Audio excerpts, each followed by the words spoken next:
सत्य कथा को जो व्यक्ति देखुं भगवान गति मोर एति प्रार्थना से सब भलरे था मो कहबार अर्थ कहवाटा बड़ नुहे सहीवाटा बड़ आपन को जी कौच आपण शांत हो जाते पूरा शांत हो जाते देखु जे कहे से केवे बड़ जे सहे से हूँ बड़ खरा जिते टाण हो जिते टाण खरा हो किंतु समुद्रर किछि करि परिबेनि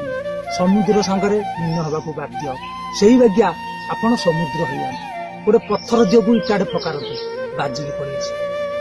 किसी असुविधा हेनी कि कादुआ पकड़ा रही आपण पत्थर पाल्टी जाए आपणकर किसी असुविधा हेनी जी आपन को जिते टेका पकड़ पत्थर जदि हो देखु आपन को एति प्रार्थना आपन जदि सही जाऊँ सब जीवन में किसी ना कि आपड़ जदि किसी न सौचंदी क्या कथा कि भी करें।